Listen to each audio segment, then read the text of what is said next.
शुरुआत करते हैं स्टॉक फटाफट की और शो में आखिरी 2 घंटे के बेहतर ट्रेडिंग आइडियाज आपको बताएंगे और साथ ही निवेश को लेकर मुनाफे के ऑप्शंस पर बातचीत होगी। लेकिन फटाफट कुछ बाजार से जुड़ी बड़ी बातों पर लेते हैं नजर।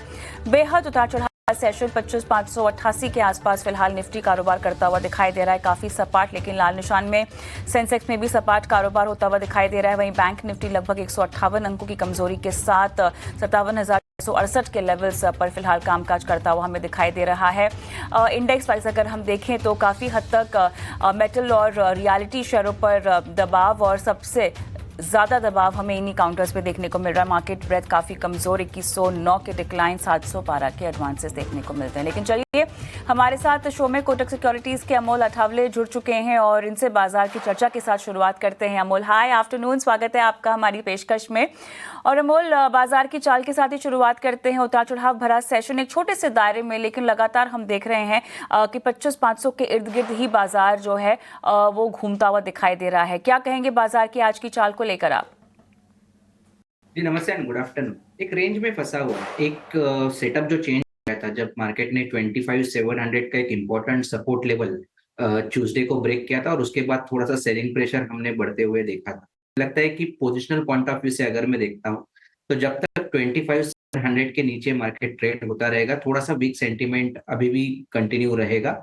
रिवर्सल का लेवल रहेगा मार्केट में, वो रहेगा 25,700। ऑन द फ्लिप साइड अगर मैं सपोर्ट देखता हूँ तो इमीडिएट सपोर्ट में आ रहा है 25,550, 25,500। आज उसी के आसपास एक बड़े बाउंस बैक देखने को मिला था। जब तक ये रेंज के अंदर है, आई थिंक ये नॉन डायरेक्शनल एक्टिविटी शायद कंटिन्यू रहेगा। ऑन द पॉजिटिव साइड पे अगर मैं निफ्टी को देखता हूँ तो अबाउट 25,700 मार्केट कहीं ना कहीं 25,800 की तरफ बढ़ता हुआ देखने को मिल सकता है। अमोल, आपसे गुजारिश है कि आप हमारे साथ बने रहें, क्योंकि बाजार की चाल पे तो हमने बातचीत कर ली, लेकिन स्टॉक स्पेसिफिक एक्शन पर हमें आपसे बात करनी है, जो कि आते हैं न्यूज़ मेकर स्टॉक्स की ओर हम बढ़ेंगे। और पहला नाम हिंडाल्को का होगा। और जिस तरह से हमने देखा कि कंपनी सब्सिडियरी कंपनी नोवेलिस के सितंबर के नतीजे आए हैं वो काफ़ी कमज़ोर दिखाई दिए हैं। नोवेलिस का हिंडाल्को की आय में लगभग 60% के आसपास हिस्सा, बेटा भी अगर हम देखें तो यहाँ पर भी कमी आती हुई देखने को मिली है, लगभग 56% का हिस्सा यहाँ पर। लेकिन आप देख सकते हैं स्टॉक क्लियरली रिएक्ट करता हुआ और 6% के पार की कमजोरी एक डाउन ट्रेंड में। क्या टेक्निकली चार्ट पे ये कमजोरी लंबी जा सकती है? हाँ, क्योंकि एक स्टॉक अगर हम प्रीवियस परफॉर्मेंस देखते तो एक कंसिस्टेंट परफॉर्मेंस था, higher high higher lows formation बन रहे, रैली भी काफी प्रॉमिसिंग आ रही थी।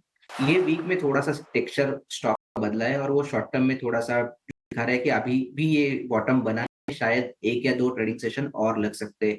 ये वीक में अगर हम देखते हैं तो 8% तक का करेक्शन है और आज तो गैप डाउन ओपन हुआ था, उसके बाद भी कोई खास रिकवरी स्टॉक में दिखी नहीं है। तो जिस तरीके का फॉर्मेशन है, मुझे लगता है रेंज बाउंड एक्टिविटी देखने को मिल सकती है। अगर कोई कॉन्ट्राबेट लेना चाहता है तो 795 800 एक लेवल रहेगा। अगर वो क्रॉस कर देता है तो एक पुल बैक रैली हिंदाल्को में आने के चांसेस काफी ब्राइट है। ऑन द हायर साइड जो रेजिस्टेंस जोन रहेगा हिंदाल्को के लिए वो रहेंगे 815 820 के। चलिए, तो यहाँ पर हिंडाल्को की बातचीत तो होगी, लेकिन साथ ही जाइडस लाइफ के नतीजे आते हुए दिखाई दे रहे हैं और आय में इजाफा क्लियरली यहाँ पे दर्ज हुआ है। कंसोलिडेटेड मुनाफा अगर आप देखें तो 911 करोड़ से बढ़कर 1258 करोड़ पे ईयर ऑन ईयर बेसिस ये नंबर हमें आता हुआ देखने को मिल रहा है। इसके अलावा अगर हम आय तो ये भी आंकड़ा बढ़ा है, 6,123 करोड़ पे ये आंकड़ा ईयर ऑन ईयर बेसिस आता हुआ देखने को मिला है 5237 5237 करोड़ के मुकाबले। और तो मुनाफे के फ्रंट पर और कंसोलिडेटेड आय के फ्रंट पे ईयर ऑन ईयर बेसिस पे अगर हम देखें तो नंबर्स काफ़ी पॉजिटिव दिखाई दे रहे हैं। क्वार्टर क्वार्टर बेसिस का एक ब्रेकअप जानना जरूरी होगा हमारे लिए। नंबर आ ही रहे हैं तो फर्स्ट सेट ऑफ नंबर्स जो ट्रिकल इन हुए हैं, काउंटर हम देख सकते हैं %% के आसपास दबाव के साथ कारोबार कर रहा है। बोल, टेक्निकली आप कोई कॉल देना चाहेंगे? हालांकि नतीजों का और आने का हम इंतजार कर रहे हैं, लेकिन टेक्निकली चार्ट्स पर क्या रिकमेंडेशन होगी? 1000 का लेवल अगर स्टॉक क्रॉस करता है तो जरूर बाइंग साइड का मोमेंटम डेवलप होने के चांसेस बढ़ जाते हैं। थोड़ा सा मैं पोजिशनल देखता हूँ तो 2 या 3 हफ्ते से स्टॉक एक रेंज में फंसा हुआ है। उससे पहले एक रैली था, बट जो करेक्शन आया उसके बाद डीप कंसोलिडेशन में स्टॉक फंसता हुआ हमने देखा। अगर मैं सपोर्ट्स का बात करूँ, सपोर्ट्स 950 के आसपास है और रेजिस्टेंस जोन है अराउंड 1000 और 120।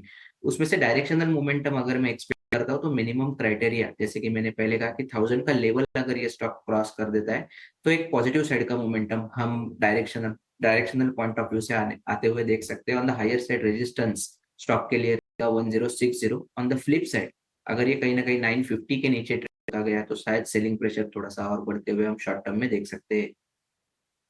ये तो यहाँ पर जायडस लाइसेंसेस में आपने ये रणनीति बताई, नतीजे भी आए हैं। कंसोलिडेटेड नंबर्स यहाँ पर थोड़े से बढ़ते हुए दिखाई दे रहे हैं, लेकिन overall quarter on quarter basis पर देखना होगा कि परफॉर्मेंस कैसी है। बहरहाल हम आगे बढ़ते हैं और ओला इलेक्ट्रिक की बात करते हैं, जहाँ पर नतीजों के दम पर हम देख रहे हैं रिएक्शन भी देखने को मिल रहा है। कंसोलिडेटेड घाटा जो है वो यहाँ पर 495 करोड़ से घटकर 418 करोड़ पर आता हुआ देखने को मिल रहा है। तो Q2 में हमने देखा है कि लॉस थोड़ा सा नैरो ज़रूर हुआ है। रेवेन्यूज़ यहाँ पे ईयर ऑन ईयर बेसिस पे हमने देखा है लगभग 3% के आसपास जो है वो कम होता हुआ दर्ज हुआ है, लेकिन आप देख सकते हैं गिरावट भी थोड़ी सी कम हुई है। अभी फिलहाल 2.5% तक की गिरावट दर्ज दिखाई दे रही है और कुछ समय पहले तक हमने लगभग 5% के आसपास भी स्टॉक को टूटता हुआ देखा है।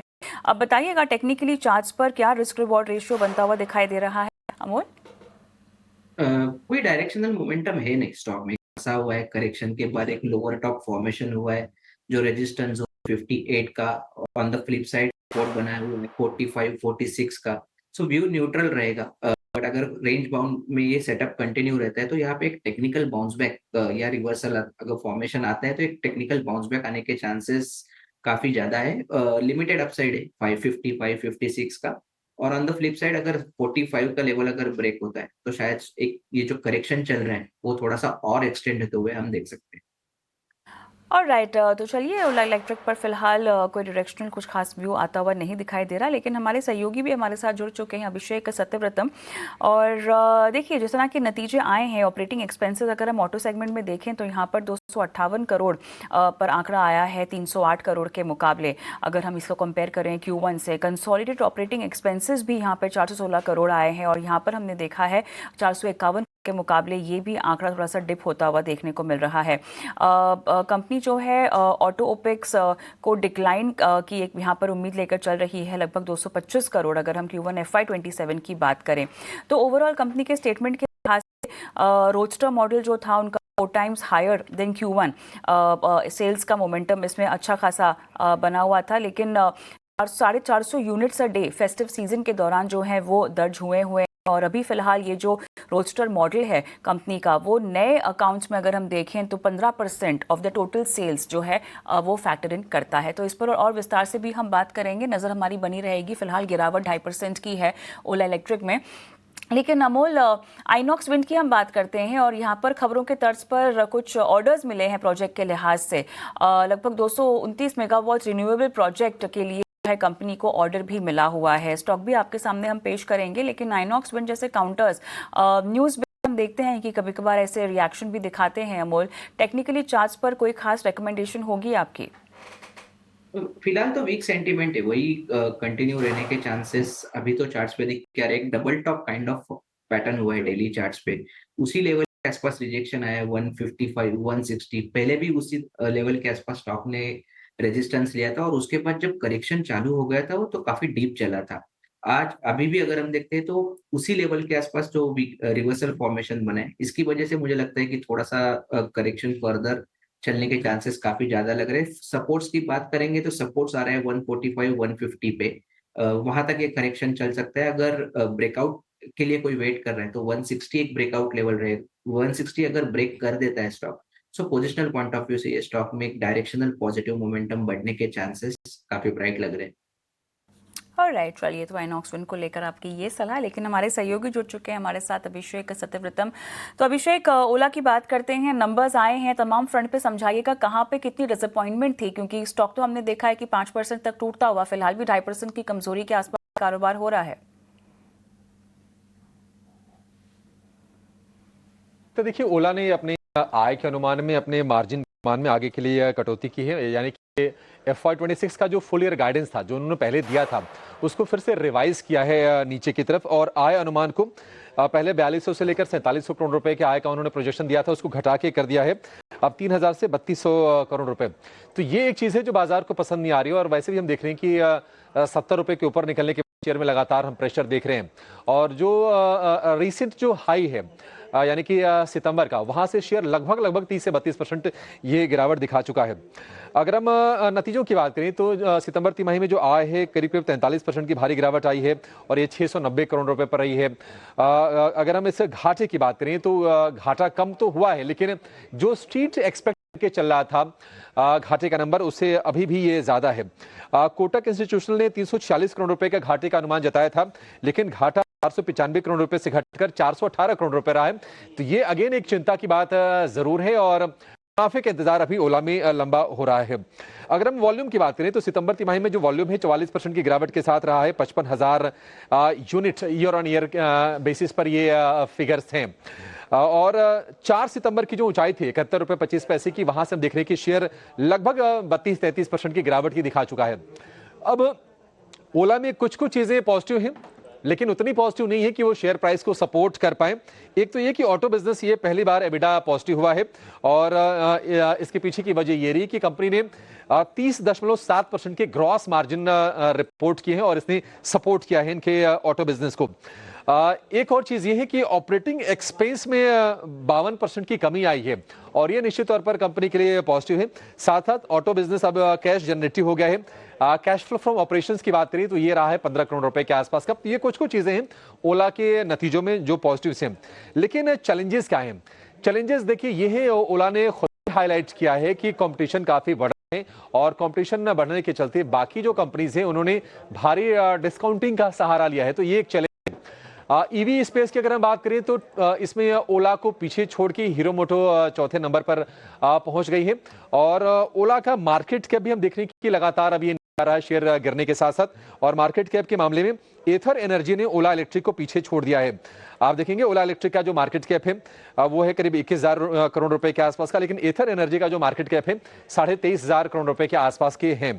अगर कुछ की लेवल्स की बात करें तो आज का जो लो है 47 रुपए 55 पैसे का है। सितंबर की ऊंचाई है 71 रुपए 25 पैसे की, यानी कि जो हमने तेजी देखी थी लोअर लेवल से, यानी कि 39-40 रुपए तक गिर गया था, वहां से 70 रुपए तक का जो पाया था वो फिर से फिजल आउट होता हुआ दिख रहा है।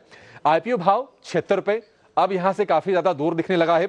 और अगर हम लिस्टिंग के बाद की जो हाइस की बात करें वो 157 रुपए के हैं, अब वो तो काफी ज्यादा दूर है। तो ऑपरेशंस को लेकर कहीं ना कहीं दिक्कत है। कंज्यूमर का की जो प्रेफरेंस है वो भी ओला से दूसरी एस्टेब्लिश्ड प्लेयर्स की तरफ शिफ्ट हो रहा है और उसका नुकसान ओला इलेक्ट्रिक को हो रहा है, जिसके चलते ही गाइडेंस भी कंपनी को रिवाइज करना पड़ा है। और यही फैक्टर्स जो कि बाजार भी भांप पा रहा है, लिहाजा हम देख रहे हैं स्टॉक पे इस तरह का मूवमेंट। बहुत बहुत धन्यवाद आपका इस पूरे विश्लेषण के लिए अभिषेक। चलिए हम स्टॉक फटाफट में एक छोटा सा ब्रेक लेते हैं। अमोल अठावले हमारे आज के मेहमान हमारे साथ बने हुए हैं। न्यूज़ मेकर स्टॉक्स की बातचीत हो ही रही है। एक ब्रेक के बाद हम मुनाफे के ऑप्शन पर भी डालेंगे नजर।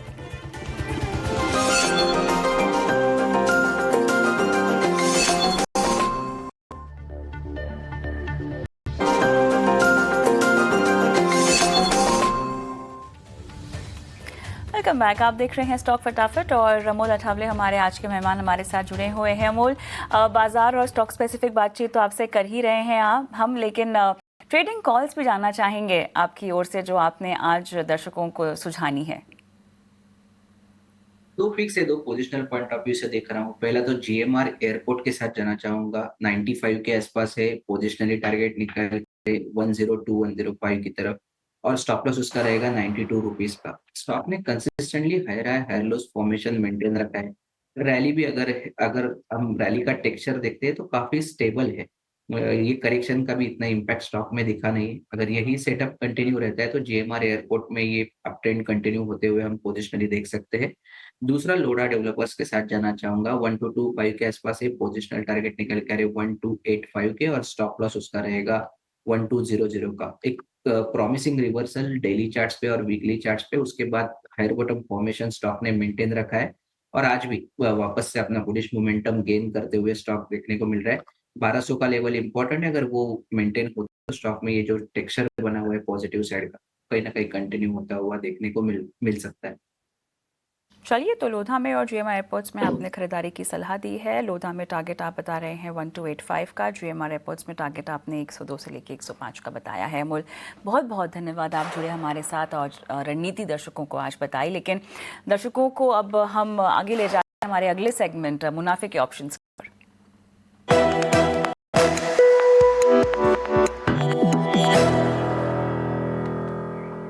ये सिक्योरिटी से लक्ष्मीकांत शुक्ला हमारे साथ फोन लाइन पर जुड़े हुए हैं। लक्ष्मीकांत जी, हाय आफ्टरनून, स्वागत है आपका मुनाफे के ऑप्शंस में। कमाई का मौका आज कहां पर है?